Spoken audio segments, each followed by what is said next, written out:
சுவையேன் 875வது படைப்பு. தலைப்பு: மது மனித இனத்திற்கே அவமானம். மது என்பது சிந்தனையை செய்யும் குறுக்கீடு. மனிதனை முதலில் அதை விலக்கிவிடு. இனி விலக்கிவிட்டுத்தான் பாரு, நல்ல சிந்தனைகள் உனக்குள் செய்யும் தற்பாரு. அதிகரித்து வரும் போதைகளின் நடமாட்டம், இதனால் நல்ல சிந்தனைகள் ஆகி வருகிறது தடுமாற்றம். இதன் பொருட்டு சமூகம் கண்டுவிடுமா மாற்றம், அல்லது மதுவால் வருமா வாழ்வில் முன்னேற்றம்?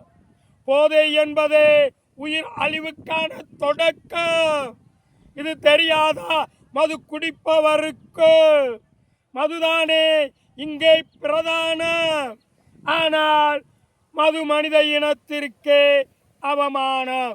பார்க்கும் விழிகளுக்கும் கேட்கும் செவிகளுக்கும் நன்றி கூறிக்கொண்டு என்னுடைய இன்ஸ்டாகிராமின் பதிவை ஞாயிறு முதல் சனி வரை இரவு 8 மணியில் இருந்து நீங்கள் கண்டுகளிக்கலாம்.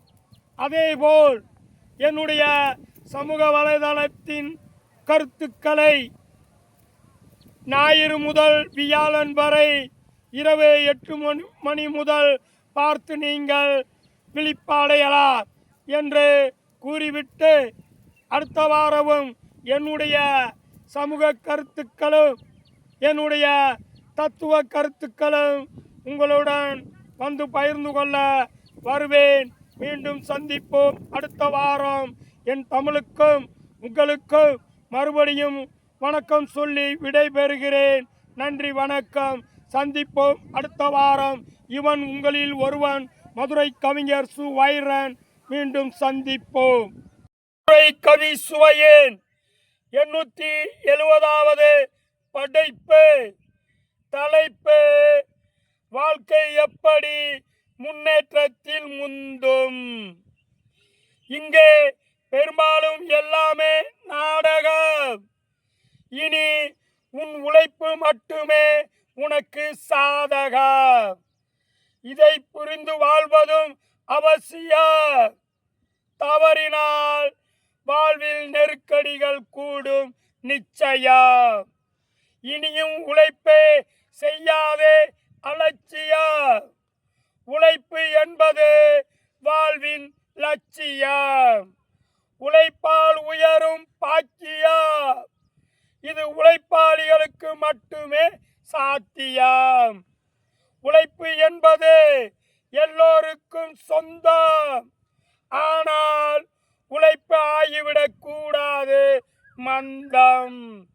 உழைப்பு மந்தம் ஆகிவிட்டால் பிறகு வாழ்க்கை எப்படி முன்னேற்றத்தில் முந்தும்? பார்க்கும் விழிகளுக்கும் கேட்கும் செவிகளுக்கும் என் தமிழால் நன்றி கூறிக்கொண்டு, வரும் வாரமும் என்னுடைய சமூக கருத்துக்களை என்னுடைய சமூக வலைத்தளத்திலும் என்னுடைய தத்துவ கருத்துக்களை இன்ஸ்டாகிராமிலும் தொடர்ந்து கொடுக்க வருவேன் என்று கூறிக்கொண்டு விடைபெறுகிறேன். நன்றி, வணக்கம். இவன் உங்களில் ஒருவன், மதுரை கவிஞர் சு. வைரன். மீண்டும் சந்திப்போம். நன்றி, வணக்கம்.